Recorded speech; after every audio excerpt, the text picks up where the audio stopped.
Every day we make choices, some small, some world-shifting. We call some right and others wrong. But who decided what right even means? Is morality written in the stars or whispered in our blood? Is good a law of the universe, or just a story we tell to survive it? Tonight, we ask the question that built civilization itself. How do we know what's right? The first fire, long before temples and laws, there was firelight. Our ancestors gathered in circles, staring into the flames, the first classroom of the human heart.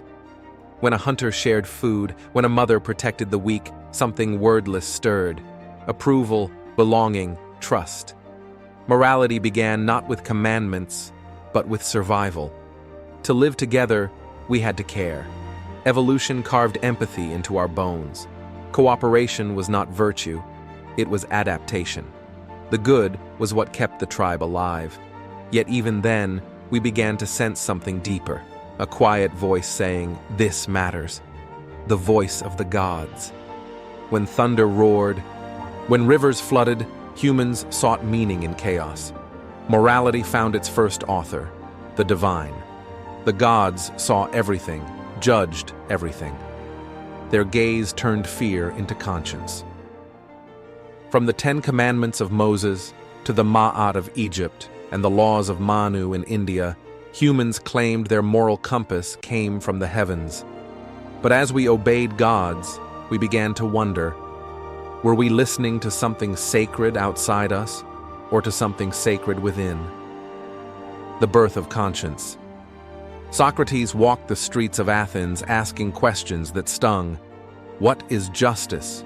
What is virtue? He called his inner guide a daimon, a voice that told him when he strayed from the good. It wasn't fear of gods, but conversation with the soul. From there, philosophy replaced myth with reason. Plato dreamed of eternal forms, truth and goodness, shining beyond time itself. Aristotle brought it down to earth, arguing that the good is not perfection, but balance, the golden mean between extremes. And for the first time, right became a matter of reason, not obedience. The empire of faith. As empires rose, morality became a tool of order. The Roman world embraced Christianity, and the moral law became both sword and sanctuary. To love thy neighbor was holy, to defy the church was sin. Augustine and Aquinas merged Greek reason with divine will, morality as logic and love intertwined. But every system of good creates its shadow. What happens when the keepers of morality believe themselves infallible? When doing right justifies doing harm? The Crusades, Inquisitions, holy wars, proof that righteousness, without humility, becomes another name for power. The Age of Reason. Then came the Enlightenment, and with it, a new revolution of thought. If we no longer feared gods, could we still be good? Kant believed yes. He argued that morality is born from duty, from the rational will that treats others never as means, but as ends. Meanwhile, utilitarians like Bentham and Mill weighed good in numbers, the greatest happiness for the greatest many. But reason can be cold, and calculations can kill compassion. Morality, once rooted in the heart, was now dissected by the mind. The inner storm. Then came Freud, who whispered that beneath our morals lurked the unconscious, a battlefield of desire and guilt. He saw conscience not as divine, but as the voice of our parents, echoing in our minds. Carl Jung went further, suggesting that good and evil are not opposites, but reflections of one whole. To deny the shadow, he said, is to live half a life. Morality became a mirror, and we, its trembling reflection. The modern dilemma. The 20th century tested our moral soul. Wars, genocides, revolutions, each claimed to fight for what's right. Nietzsche warned that after the death of God, we would struggle to create new values, and he was right. Science could explain how things work, but not why they should.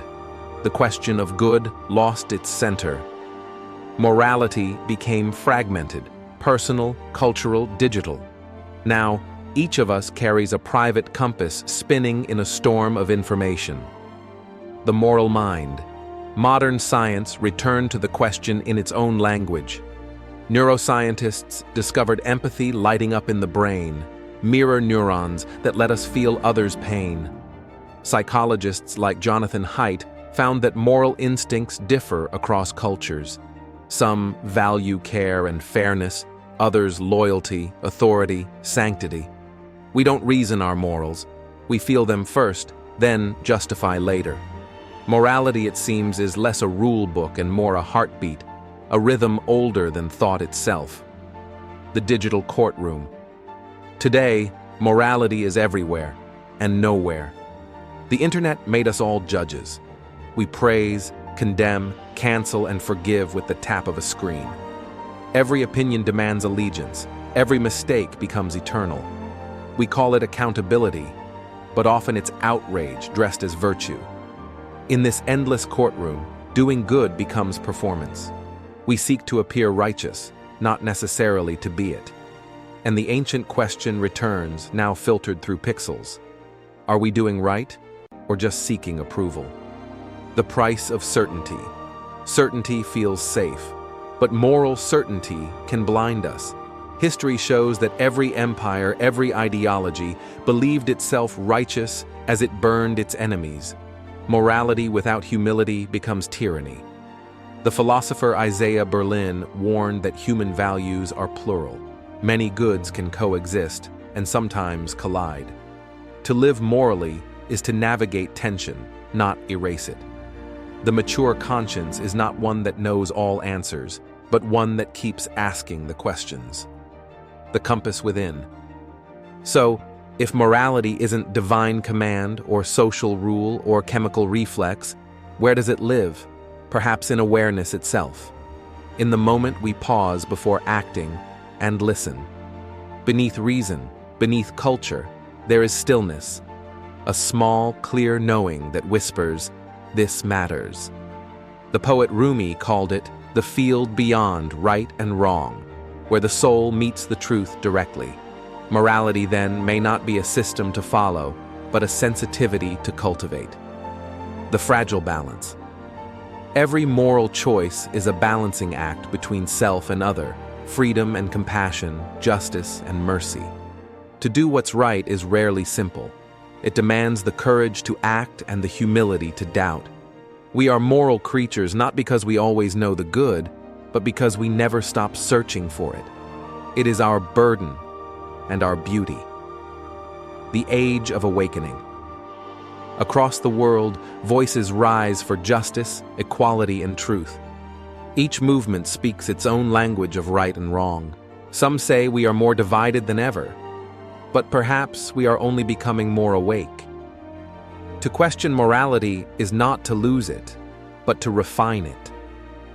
The human story is the slow expansion of empathy, from tribe to nation, from nation to species, from species to planet.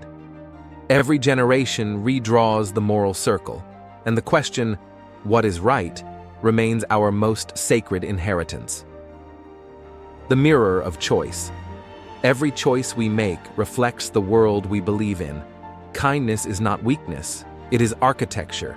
Compassion builds civilizations. Indifference erodes them. The smallest act of good ripples further than reason can trace. Because morality, in the end, is not theory. It's practice. We know what's right not because it's written on stone, but because the world grows brighter whenever we choose it. The final reflection. So, how do we know what's right? We don't. Not perfectly, not forever. But in every age, in every heart, a question endures, a whisper that refuses silence. We follow it not for certainty, but for meaning. And perhaps that is the secret. To be human is not to possess moral truth, but to pursue it. Because in that pursuit, in the struggle between shadow and light, we become something more than animal, more than mind, more than myth. We become conscience itself. If you found this exploration insightful, give this video a like, share it with a friend, and subscribe to Timeless Questions channel for more deep dives into philosophy, history, and human nature. Because the questions may be ancient, but the wisdom is timeless.